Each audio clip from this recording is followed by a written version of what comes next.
Okay. హల్లెలూయా. దేవుని నామానికి స్తోత్రములు. ప్రియ దేవుని బిడ్డలారా, యేసు నామమున వందనము తెలియజేస్తున్నాం. మరి ఈరోజు కొన్ని మాటలు మనము చూద్దాం.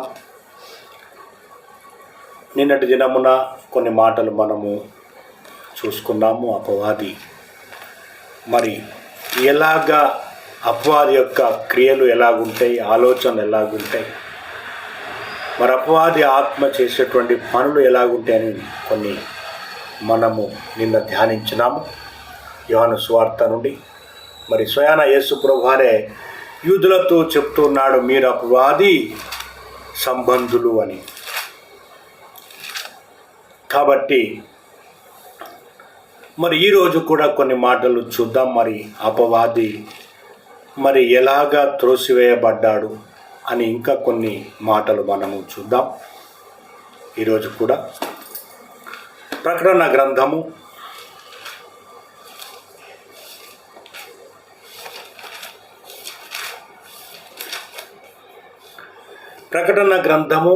12వ అధ్యాయము 9వ వచనము చదవండి. కాగా సర్వలోకమును మోసపుచ్చుచు అపవాది అనియు సాతాననియు పేరుగల ఆది సర్పమైన ఆ మహాఘట సర్పము పడద్రోయబడెను. హల్లెలూయా. చూడండి, ఇక్కడ ఏమన్నాడు? నిన్న మనం ఏం చదువుకున్నాము? ఆది కాండములో ఆది నుంచి అపవాది మోసము చేస్తూ వస్తున్నాడని మనం చూసినాము. ఆది నుంచి అంటే భూమి పుట్టినప్పటి నుంచి. మరి ఆదామును అవ్వను మోసం చేసింది ఎవరు? అపవాది, సర్పం. అవునా కదా? కాబట్టి మరి ఇక్కడ ప్రకటన గ్రంథంలో కూడా ఇక్కడ మరి యోహాను భక్తుడు ఏం రాసిండంటే చూడండి, కాగా సర్వలోకమును మోసపుస్తున్నదట. హల్లెలూయా. ఎవరు మోసం చేస్తున్నారు? అపవాది. ఎవరిని మోసం చేస్తున్నది? సర్వలోకానికి మోసం చేస్తున్నాడట. హల్లెలూయా. అపవాది అనియు సాతాననియు పేరుగల ఆది సర్పము. హల్లెలూయా. ఎవరట? ఈ వ్యక్తి ఎవరట? ఆది సర్పమట, ఘట సర్పమట, ఆది సర్పమట. ఏం చేస్తున్నాడట? మోసము చేస్తున్నట, ప్రజలను పాడు చేస్తున్నాడట. చూడండి, ఆది సర్పమైన ఆ మహాఘట సర్పమట, ఆ మహాఘట సర్పం ప్రజలను మోసం చేస్తున్నాడు. మరి లోకమంతా ఎవరి ఆధీనములో ఉన్నదో అర్థం చేసుకోండి.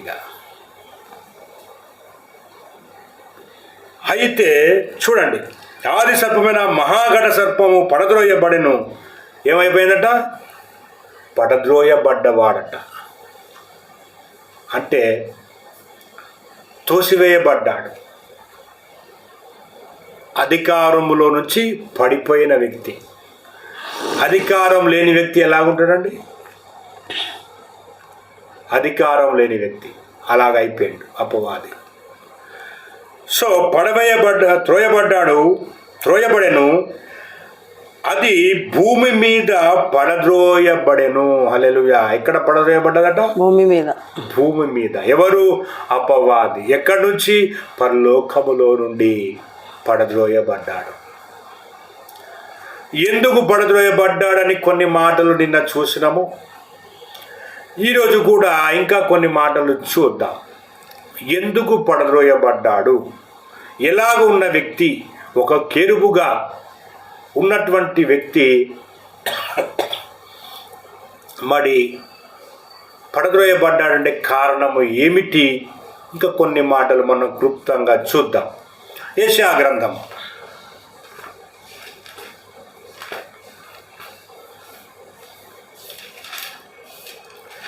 యెషయా గ్రంథము 14వ అధ్యాయం. పరిశుద్ధాత్మ దేవ 14వ అధ్యాయము 9వ వచనం చదువుదాం. 9వ వచనం నుంచి మనము చదువుకుందాం. నీవు ప్రవేశించుచుండగానే నిన్ను ఎదుర్కొంటకై క్రింద పాతాళము నీ విషయమే కలవరపడుచున్నది. అది నిన్ను చూసి ప్రేతలను రేపుచున్నది. భూమిలో పుట్టిన సమస్త శూరులను జనముల రాజులను అందరినీ వారి వారి సింహాసనముల మీద నుండి లేపుచున్నది. వారందరూ నిన్ను చూసి నీవును మా వలె బలహీనుడవైతివా, నీవును మా బోటి వాడవైతివా అందురు. ఒక నిమిషం ఇక్కడ చూడండి. ఇక్కడ అపవాది ఎప్పుడైతే పడద్రోయబడ్డాడో వీళ్ళు అంటున్నారు, నీవు ప్రవేశించుచుండగా నిన్ను ఎదుర్కొనుటకై క్రింద పాతాళము నీ విషయమై కలవరపడుచున్నదట. హల్లెలూయా. ఈ అపవాది ఎక్కడ తోయబడ్డాడు? పాతాళం. పాతాళము నరకము చేసింది అపవాది కొరకు. కానీ ఈ అపవాది మనుషులను పాడు చేస్తున్నాడు కాబట్టి వీడితో పాటుగా ఈ ప్రజలు అనుకున్న నరకాన్ని పట్టుకెళ్తున్నాడు. మనుషులను పాడు చేయించి వీడు కూడా నరక పాత్రుడుగా చేస్తున్నాడు. అందుకే ఒక సామెత ఉంటుంది, పోయేటోడట ఒక్కడు కూడట, నలుగురు వేసుకొని పోతాడట. ఒక సామెత వాడుక భాష ఉంది, అవునా కాదా? పోయేటోడట ఒక్కడు పోడట, నలుగురు నేర్చుకొని పోతాడట. హల్లెలూయా. అలాగా అపవాది పోయేటోడు ఒక్కడు పోక ప్రజలందరినీ పాడు చేసి వాడెంబడి తీసుకెళ్తున్నాడు. ఇది జరుగుతున్నది లోకంలో. సో అందుకే పాతాళం ఏమైపోతున్నాడు, కలవరపడతా అన్నట్టు. అయ్యో ఇదేంటి, ఈయన వస్తాడేంది ఇక్కడికి, ఒక వెలుగుగా వెలిగిన వ్యక్తి ఈయన పాతాళానికి రావడం ఏంది అని పాతాళము కలవరపడుతుందట. చూద్దాం.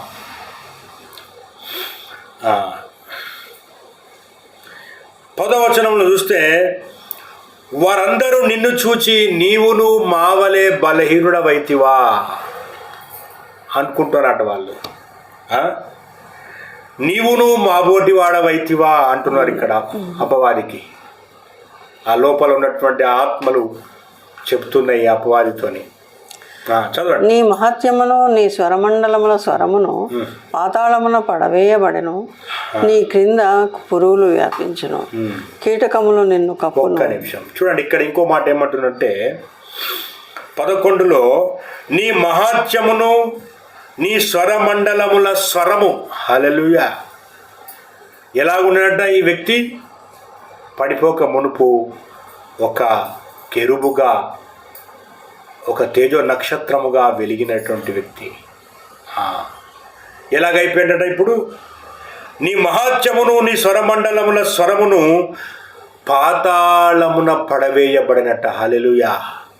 ఏడబడేసినట? పాతాళములో పడవేసేసినట. ఎవరిని? అపవాదిని. పాతాళంలో పడవేయబడ్డాడట. చదవమ్మా. ఇంకేమున్నది? నీ క్రింద పురుగులు వ్యాపించెను,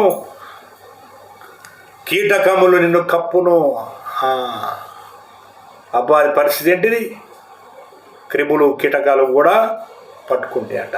తేజో నక్షత్రమా, తేజో నక్షత్రమా, వేకువ చుక్క, వేకువ చుక్క, నీవెట్లు ఆకాశం నుండి పడితివి, నీవెట్లు ఆకాశం నుండి పడితివి. జనములను పడగొట్టిన నీవు నేల మట్టుకు మట్టము వరకు ఎట్లు నరకబడితివి. హల్లెలూయా. ఒక్క నిమిషం చూడండి. ఇక్కడ ఈ వ్యక్తి ఎటువంటి వ్యక్తి అట? దేవుని సన్నిధానంలో ఉన్నప్పుడు ఈ వ్యక్తి తేజో నక్షత్రంగా వెళ్ళినటువంటి వ్యక్తి అట. వేకువ చుక్క లెక్క ఉన్నటువంటి వ్యక్తి అట ఈ వ్యక్తి. చూడండి, ఇంత చక్కని వ్యక్తి, ఇంత అధికారము కలిగినటువంటి వ్యక్తి ఈయన. తనలో గర్వం వచ్చేసే వరకు చూసారా ఎలాగ పడిపోయిండో. కాబట్టి తేజో నక్షత్రమా, వేకువ చుక్క, నీవెట్లు ఆకాశం నుండి పడితివి. ఇప్పుడు మనం ఏం చదువుకున్నాము ప్రకటనలో?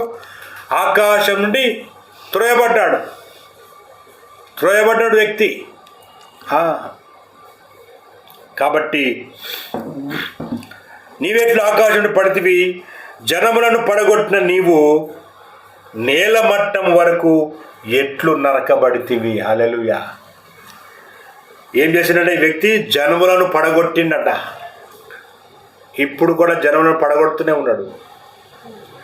ఇటువంటి వ్యక్తి ఏమైపోయాడు? పాతాళం వశమైపోయాడు. చదవ. నేను ఆకాశమునకు ఎక్కిపోయేదను, చదువు. దేవుని నక్షత్రములకు పైగా నా సింహాసనమును హెచ్చింతును, ఉత్తర దిక్కున ఉన్న సభా పర్వతం మీద కూర్చుందును. ఒక్క నిమిషం చూడండి, ఇక్కడ అపవాది ఏమనుకున్నట తన హృదయంలో? నేను ఆకాశమునకు ఎక్కిపోయేదను. హల్లెలూయా. ఏమనుకున్నట? ఆకాశానికి నేను ఎక్కిపోతా, దేవుని స్థానములో నేను ఉంటా అనుకున్నాడట. దేవుని నక్షత్రములకు పైగా నా సింహాసనమును హెచ్చింతును అనుకున్నాడట. హల్లెలూయా. ఎడముండా అనుకున్నాడట ఆయన? గురువును మించిన శిష్యుడు అయిదాం అనుకున్నాడట. దేవుని నక్షత్రము అవుతారు అలాగా? గురువే కదా, ఓనరే కదా. నౌకర్ ఎప్పుడు ఓనర్ అవుతాడా? దేవుని పనివాడే. సింహాసనం ఓనరే. నేను ఓనర్ లెక్క ఉంటా అని చెప్పేసి ఓనర్ని తీసేద్దాం అనుకుంటే ఎట్టయితుంది? అలాంటి తుచ్చ ఆలోచన వచ్చింది అప్పవాడికి. నేనే పైన ఎక్కి కూర్చుంటా అనుకుందట. చూడండి, చదవమ్మా. ఇంకేమన్నాడు? ఉత్తర దిక్కుననున్న సభాపర్వతముల మీద నేను కూర్చుంటా అనుకున్నట్ట. అంటే దేవదూతలతో దేవుడు ఎలాగ కూర్చొని సమావేశము చేసి దూతలతో ఎలాగ మాట్లాడుతున్నాడో నేను కూడా అలాగే మాట్లాడతానని చెప్పేసి సభాపర్వతం మీద కూర్చుందాం అనుకున్నాడు ఆయన.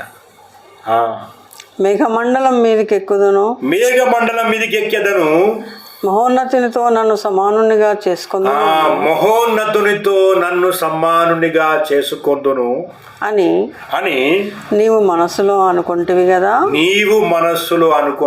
కదా. చాలు. ఎలా అనుకున్నట? మహోన్నతునితో సమానంగా, అంటే దేవునితో సమానంగా నేను కూర్చుంటా అనుకున్నాడట అపవాది. మరి దేవునికి తెలియదా అని మనసులో ఏమున్నదో? హృదయ రహస్యములు ఎరిగినటువంటి దేవుడు కదా. నిన్ను పుట్టించిన దేవుడికి నీ గురించి తెలియదా? చూడండి, తెలియదా? నీ ఆలోచన ఏంటిది, నీ విధానం ఏంటిది, నీ ప్రవర్తన ఏంటిది, నీ పద్ధతి ఏంటిది, నువ్వు ఎలాగున్నావు? మనము నోటిలో నుంచి మాట్లాడక మునిపే మనము ఏం మాట్లాడతామో ఆయనకు తెలుసట. మనము ఏమి మాట్లాడతామో కూడా ఆయనకు తెలుసట. మరి ఇంత క్షుణ్ణంగా పరీక్షించేటువంటి దేవుని దగ్గర మనం ఎలాగుండాలి? చూడండి, మనం ఎలాగుండాలా? మోసపు ఆలోచనలు ఉండొచ్చా? అబద్ధాలు ఉండొచ్చా? మోసాలు ఉండొచ్చా? దగలు ఉండొచ్చా? కుట్రలు ఉండొచ్చా? కోపం ఉండొచ్చా? ద్వేషం ఉండొచ్చా? ఇవన్నీ అపవాదికి సంబంధించినటువంటి గుణాలు. అందుకే మనది మనము పరీక్షించుకోవాలా, నేను ఎలాగున్నా. అందుకే బైబిల్ మనకు అద్దము లాంటిది. ఈ బైబిల్ ఏంటిది? అద్దము లాంటిది. ప్రతిరోజు మన ముఖం అద్దములో ఎలాగ చూసుకుంటామో అలాగే ప్రతిరోజు బైబిల్ మనము చదవాలి. బైబిల్ చదివి వాక్యాలను అర్థము చేసుకున్నప్పుడు నీలో ఏమి లోపం ఉన్నది ఆ బైబిల్ నీకు తెలియజేస్తుంది. దేవుని నామానికి స్తోత్రము కలుగును గాక. దేవుని వాక్యము నిన్ను సరిచేస్తుంది, చూపెడుతుంది. నువ్వు గ్రహించి మార్పు పొందినవా నువ్వు దేవునితో చక్కగా నడవగలుగుతావు. గ్రహించకుండా ఓవర్టేక్ చేసినవా శిక్షకు పాత్రుడవైతావు.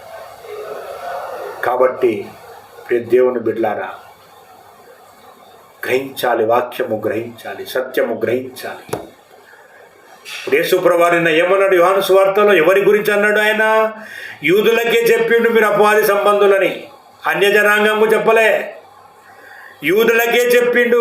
మీరు నమ్మట్లేదు నన్ను, నేను సత్యవంతుణ్ణి, నేను దేవుని యొద్ద నుంచి వచ్చినాను, దేవుని కుమారుడను, మీ ముందు ఎన్ని అద్భుతాలు చేసిన, ఆఖరి చచ్చిపోయిన లాజర్ను కూడా లేపిన నేను, 3 రోజుల తర్వాత కూడా లేపిన నేను, అయినా మీరు నన్ను నమ్మట్లేదు అని చెప్పేసి దేవుడు ఏమన్నాడు అప్పుడు వాళ్ళని? మీరు సర్ప సంతానము అన్నాడు. యూదులకే అన్నాడు. అందుకే వాక్యం ఎవరికి? మనకే వాక్యము. దేవుడు నమ్మినటువంటి బిడ్డలకే ఈ వాక్యము. మనల్ని పిలిచిండు. మనల్ని పరలోక రాజ్య వారసులుగా చేయడానికే మనల్ని పిలిచిండు. కాబట్టి నీ పిలుపుకు తగ్గట్టుగా ఇక్కడ నీ మార్గాన్ని నువ్వు సరళము చేసుకోవాలి. ప్రియ దేవుని బిడ్డ, సత్యములో నడవాల, నీతిమంతునిగా ఉండాల, పరిశుద్ధతలో ఎదగాల, నీతిలో ఎదగాల, దేవుని ఆత్మ ఫలాల్లో ఎదగాల. ఇవన్నీ నువ్వు ఇక్కడ ఎదిగితేనే నీ మార్గాన్ని నువ్వు సరళము చేసుకొని దేవుని కృపలో నువ్వు చక్కగా నడవగలుగుతావు. ఏమాత్రము కూడా నీలో దురాశ వచ్చినా, గర్వం వచ్చినా, కోపం వచ్చినా, ఇవన్నీ అపవాదికి సంబంధించినటువంటి ఆ దురాత్మ, అపవాది ఆత్మ యొక్క లక్షణాలు. కాబట్టి దాన్ని తక్షణమే గ్రహించుకొని దాన్ని వదిలేసుకోవాలి. దేవుడి శిక్షకు పాత్రుడుగా కాక మునుపే మనము క్షమాపణలు కోరుకొని విజ్ఞాపనలు చేస్తూ రెపెండెన్స్తో మనం ముందుకు నడవగలిగితేనే మరి ఈ యాత్రలో మనం నడుస్తాం. అందుకే అంతం వరకు నిలబడిన వాడే పరలోక రాజ్యానికి వారసుడు అన్నాడు దేవుడు ఒక దగ్గర. శ్రమలు వస్తాయి, బాధలు వస్తాయి, అంత మాత్రాన దేవుని విడిచిపెట్టి మోసం చేయాల్సిన అవసరము లేదు. ప్రియ దేవుని బిడ్డలారా, కాబట్టి ఇక్కడ చూడండి, ఇంత తేజో నక్షత్రం వల్లే వెలిగినటువంటి మరి ఒక కెరూబు అయినటువంటి దూత ఈయన అపవాదిగా మారిపోయిండు. ఎందుకు? తనలో ఏం ఆలోచన వచ్చిందట? దేవుని నక్షత్రమునకు పైగా నా సింహాసనం హెచ్చించుకొందును. ఇంకేమన్నాడు? మహోన్నతునితో నన్ను సమానముగా చేసుకొందును అనుకున్నట. హల్లెలూయా. చూడండి ఎంత దుష్ట ఆలోచన వచ్చింది. మరి ఆ లూసిఫర్ను కూడా, ఆ దూతను కూడా పుట్టించింది దేవుడే కదా. మర్చిపోయిందా? కాబట్టి అందుకే మనము జ్ఞానముతో నడవాల.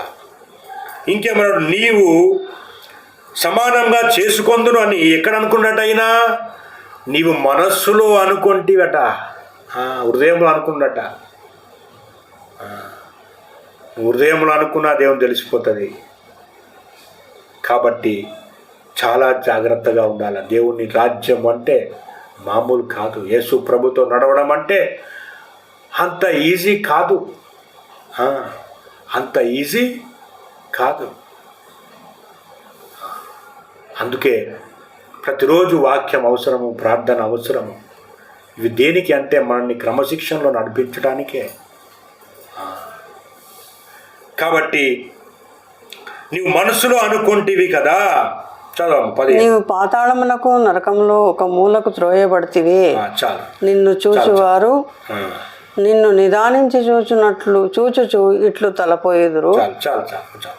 ఇక్కడ చూడండి, నీవు పాతాళమునకు నరకములో ఒక మూలకు త్రోయబడితివే. హల్లెలూయా. ఎక్కడ త్రోయబడాడట? అపవాది సాతాను మరి పాతాళములో ఒక మూలకు త్రోయబడ్డాడట. కాబట్టి దేవుని బిడలారా, మరి అపవాది గుణాలు మనలో ఏమైనా ఉంటే ఇప్పుడే యేసు నామములో మీరు తొలగించుకొని దేవుని గుణాలు కలిగి దేవుని సత్క్రియలు చేస్తూ మరి దేవుని రాజ్యానికి వారసులుగా కావాలని కోరుకుంటూ దేవుని స్వరూపంలోనికి మీరు అందరూ మారి దేవునికి మహిమార్థంగా మీరు ఉండాలని కోరుకుంటూ ఈ మాటలు ముగిస్తున్నాను. దేవున్నా మనకి స్తోత్రములు. చిన్న ప్రార్థన చేసి ముగిద్దాం. ప్రభా పరిశుద్ధాత్మ దేవ, నీకే వందనములు నాయన, స్తోత్రములు చెల్లిస్తున్నాం. అవును ప్రభువా, మరి వరకు నాయన మీరు మాలో ఉండి మీ మాటలు ఈ ప్రజలకు మీరు బోధించినారు, ఈ బిడలకు బోధించినారు. విన్నటువంటి ప్రతి మాట బిడల హృదయాల్లో నీరు కట్టి ఫలింపచేయండి. బిడలందరికీ నాయన మరి మారు మనస్సు దయచేయండి నాయన. నువ్వు క్షమించే దేవుడవు. తెలుసో తెలియక ఏమైనా పొరపాట్లు ఉంటే పొరపాటున ఎటువంటి ఆలోచనలు హృదయంలో ఉన్నా ప్రభువా మరి క్షమించి మీ బిడ్డలను మరి మీరు దీవించి ఆశీర్వదించి రక్షించి కాపాడమని ప్రభువా మీకే వందనములు స్తోత్రములు చెల్లిస్తూ యేసు క్రీస్తు నామమున ప్రార్థించి వేడుకొనుచున్నాము మా పరమ తండ్రి. ఆమేన్ ఆమెన్ ఆమేన్ ఆమేన్ ఆమెన్.